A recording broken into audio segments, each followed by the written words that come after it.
Keutamaan ilmu part 3, diambil dari kitab Durratun Nasihi wa Ruwiyah an Nabi sallallahu alaihi wasallam. Qala Isa, kan yaumul qiyamati yu'ta bi arba'ati nafarin minda babil janati bi ghairi ru'yatil hisabi wal nasabi.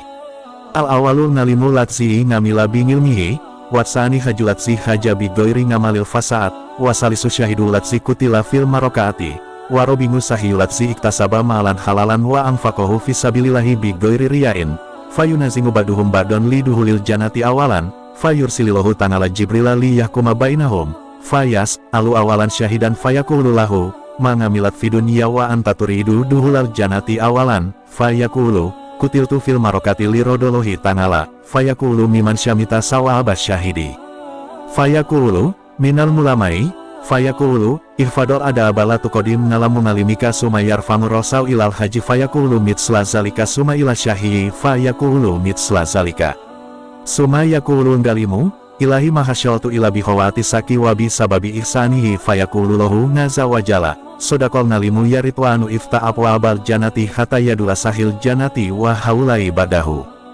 Diriwayatkan sesungguhnya Nabi Muhammad sallallahu alaihi wasallam, ketika sudah waktunya hari kiamat, akan ada 4 golongan dan didatangkan di sisi pintu surga, dan 4 golongan itu tidak merasakan hisab dan siksa sama sekali. Dari 4 golongan yaitu, 1. adalah orang alim yang melakoni ilmunya, yang kedua adalah orang yang beribadah haji yang bagus hajinya, yang dimaksud adalah orang yang mabrur hajinya, yang ketiga adalah orang yang mati syahid di dalam peperangan, dan yang keempat adalah orang yang dermawan yang loman yang mencari harta yang halal. Lalu harta itu untuk membantu memperjuangkan atau menyedekahkan ke jalan Allah subhanahu wa ta'ala, yaitu untuk membantu fakir miskin, yatim piatu, membantu masjid-masjid, musola atau lainnya yang menuju jalan yang benar, tanpa pamrih sedikitpun, dan tanpa minta dipuji-puji orang. Semuanya dengan ikhlas, keempat golongan atau kumpulan tadi masuk surga tanpa hisab dan siksa. Dari keempat golongan tersebutlah yang akan masuk surga lebih dulu. Allah subhanahu wa ta'ala lalu memerintahkan kepada malaikat Jibril, untuk memberikan pertanyaan-pertanyaan kepada keempat golongan tersebut. Pertama, malaikat Jibril memberikan pertanyaan kepada orang yang mati syahid, apa saja amal panjenengan waktu di alam dunia, sehingga sampean ingin masuk ke surga terlebih dahulu. Lalu orang yang mati syahid itu menjawab, ketika di alam dunia saya mati syahid di dalam peperangan, dengan mendapat ridho Allah subhanahu wa ta'ala. Lalu malaikat Jibril bertanya lagi dengan orang yang mati syahid itu, sampean mendengar dari siapa keterangan atas pahala orang yang mati syahid itu? Syahid pun menjawab, saya mendengar dari para ulama. Lalu malaikat Jibril berkata, sampean harus menjaga adab, jangan sampai mendahului orang-orang yang mengajari ilmu kepada sampean, yaitu para ulama. Lalu malaikat Jibril beralih untuk mempertanyai kepada orang yang naik haji, dan orang yang haji pun jawabannya sama dengan orang yang mati syahid. Lalu malaikat Jibril mempertanyai kepada orang yang dermawan atau loman, dan jawabannya pun sama dengan orang yang mati syahid itu.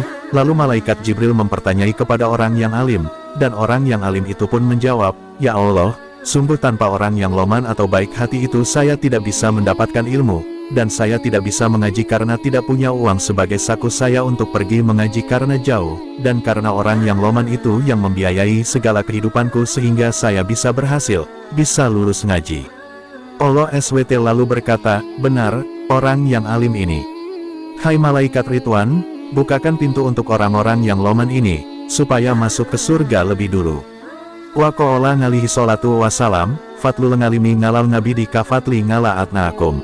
Wakat za'ukalahu ta'ala, ila Ibrahima alaihi sholatu wassalamu, ana ngalimun uhibu ngaliman. Wa qolal hasanur rahmatullahu ngalaih, midadul mulamai yuzanu yaumal qiyamati bida'ami syuhadai fayatarojaku midadul mulamai ngala da'ami syuhadai. Wakat za'kola ngalaihi sholatu wassalamu, kun ngaliman au mutangaliman au samingan walatakun robihingan fatahlik. Kila ya Rasulullah, ayul akmali afdolu, fakolal ngilmu bilohili anakolilal ngamali yang famu mangal ngilmi wa inakat sirol ngamali layan famu mangal jahli, famu lioma min haza anal ngilma asyirufu jauharun minal ngibadati, walakin labudalil ngabdi minal ngibadati mangal ngilmi, wa ilalakana ngilmu habaan mansuron. Wakola sallallahu alaihi wasalam, anadru ila wajil ngalimi ngibadatun.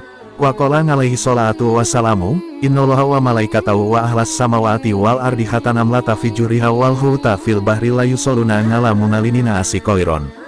Nabi Muhammad SAW bersabda, keutamaan orang yang ngalim melebihi orang beribadah. Itu seperti keutamaannya saya, Nabi Muhammad, melebihi semua orang yang lebih rendah hati. Dan selain itu, Allah Subhanahu wa Ta'ala memberikan wahyu kepada Nabi Ibrahim alaihi salam. Allah Subhanahu wa Ta'ala itu zat yang ngalim. Cinta Allah kepada orang yang ngalim, orang yang banyak ilmunya. Syekh Hasan rahmatullahi ta'ala berkata, tintanya para ulama yang untuk menulis ilmunya besok ketika di hari kiamat akan ditimbang dan bobotnya melebihi darahnya orang-orang yang mati syahid. Selain itu, Nabi Muhammad SAW berkata, adakah kamu yang menyedai orang yang ngalim yang mau mengajarkan ilmunya, atau menjadi orang yang mau mengajar ngaji, atau menjadi orang yang mendengarkan, dan jangan ada kamu itu menjadi orang yang nomor 4, artinya punya ilmu tapi tidak mau diajarkan, nantinya akan menyebabkan menjadi kerusakan.